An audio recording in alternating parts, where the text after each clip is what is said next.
So we are on day 3, which is talking about inscribed angles, which is in Unit 11 talking about circles. So today, inscribed angles are an angle that is inside of a circle. So the vertex is on the circle and the two endpoints of the angle are also on the circle.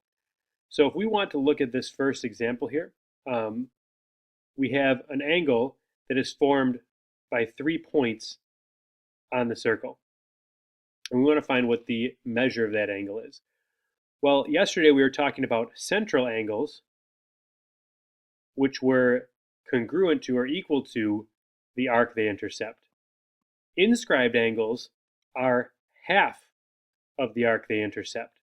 So looking at x over here, if this arc is 160 degrees, that means that the angle here is going to be half of 160 degrees,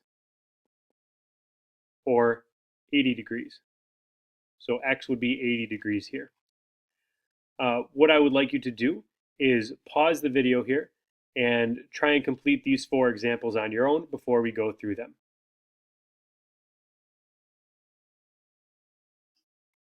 All right, so looking at the first one here, we have an arc of 40 degrees. So half of 40 is going to give us an angle measure of 20 for the first one. The second one is a little bit different. We're actually going from the angle to the arc. So that means we're going to take that 40 and we actually have to make it bigger because the arc is bigger than the angle. So we're going to actually multiply that by 2 to get 80 as our arc measure there. The next one again is going from the arc to the angle. So 200 and taking half of that will give us 100 for our angle here. And the last one, there aren't any degrees in here, but we do know that AC is a diameter which cuts the circle in half, meaning that this arc is 180 degrees. So if you take 180 and you cut that in half, that means that our x in this case will be 90 for that problem there. We are going to skip that next set of 4 for practice, and we're going to jump down to part 2 here, which is using inscribed angles. So this says triangle CAT is inscribed in circle M. If CT is 60 degrees, so arc CT is 60, and AT is a diameter, we want to find all of these pieces here. So we know that CT is 60. That means that angle A down at the bottom here is going to be half of that. So angle A is going to be 30. We also know that AT is a diameter, meaning that this arc, AT, is 180 degrees. And since ACT intersects that, we know that angle C is going to be a right angle. So from here we can figure out, sorry, that's 90 degrees here. From here we can figure out angle T, because we have 180 minus 90 minus 30, so angle T has to be a 60 degree angle. And we also know that AT was 180 degrees. I'm just filling things in now. And that means that this last piece here has to be double angle T, so 120 degrees. So using the angles and the arcs together, we can actually figure out all the pieces of the triangle and all the arcs of the circle together. From here, we're going to jump to part 3, which is talking about theorems. And very quickly going through these, if a central angle and an inscribed angle intercept the same arc, they are in a ratio of 2 to 1. The central angle will be twice whatever the inscribed angle is. If 2 inscribed angles of a circle intercept congruent arcs, then they are congruent. If 2 inscribed angles intercept the same arc, then again, they are congruent. And the last one, which we figured out a minute ago, if an inscribed angle intercepts a semicircle, then it is a right angle.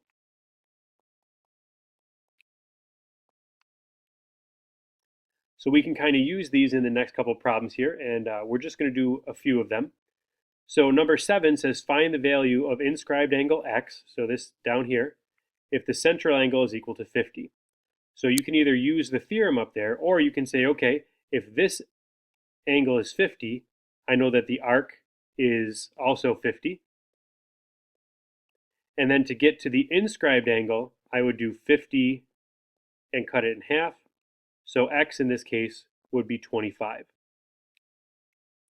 And that, again, looking at the first theorem there, a central angle and a inscribed angle are at a ratio of 2 to 1. We're going to jump next down to number 9. So in circle D, if the measure of ADG is 48, we want to find AIG. So we want to find this piece down here. Well, if this central angle is 48, it means that arc AG is also 48. And then if we want to go from arc AG down to the angle here, we're going to cut that in half. So 48 divided by 2 would give us an angle measure of 24 degrees. So that's another one of those theorems, an inscribed angle and a central angle intercepting the same arc. They are still in a ratio of 2 to 1. We are going to skip number 10 and number 11, and we're going to jump all the way to number 12. Now this one is a little more complicated. So we are given this circle with some crazy markings in here. These two marks state that those two arcs are congruent. And we know that ABE is going to be 66 degrees. And they want us to find DCE, so this angle right down here. So to do that, we're going to need to figure out what this arc is. So going from 66, which is an inscribed angle, we can figure out that arc ADE, so this whole big arc here, is going to be double that. So 66 times 2 gives us 132 as that arc.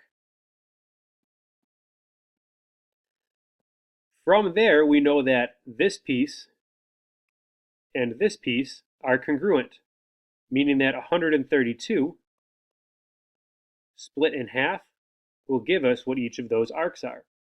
So 132 divided by 2 gives us 66, so each of these arcs is going to be 66. And then to take that one step further, to get back down to what this angle is, we're going to say, okay, taking 66 and cutting that in half, you probably can't read that, will give us 33 degrees as our angle measure. So you're going to be doubling or halving depending on which way you go. Going from the angle to the arc is doubling. Going from the arc to the angle is halving. The last question that I'd like to do with you is going to be number 14, which is a challenge question because it is looking pretty complicated here. So we are given that BAC is 126 degrees. And they want us to find the measure of angle DEC, so this angle right here. And we're also told that BED is 32. So a good method to use here is to just start figuring out everything that you can possibly know. So the first thing I did when I saw this is I said, okay, I see an isosceles triangle here, meaning that 126, 180 minus 126 gives me 54.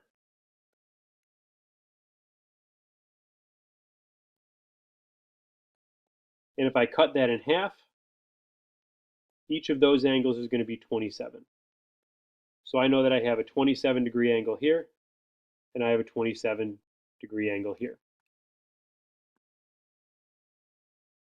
I also can say, all right, well, if angle A in the middle there is 126, then this whole arc has to be 126 also.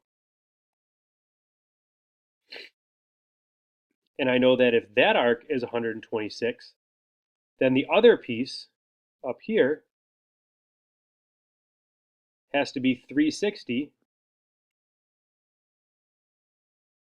minus that 126, which leaves me with 234.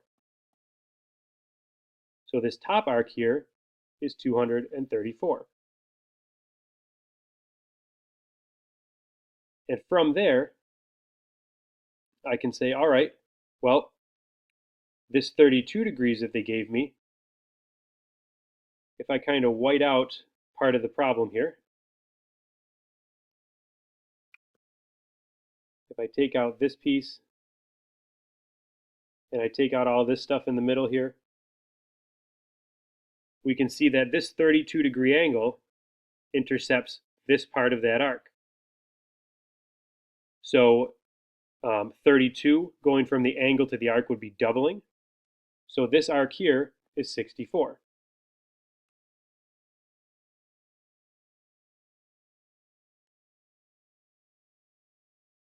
And then if I wanted to, I could figure out our last piece down here, but that's not really necessary because at this point, I know that the arc I'm looking at is intercepting this angle. So I need to know how big this is. Well, going from B all the way around to C is 234. So if I do 234 and I subtract away that 64, I end up with 170 degrees.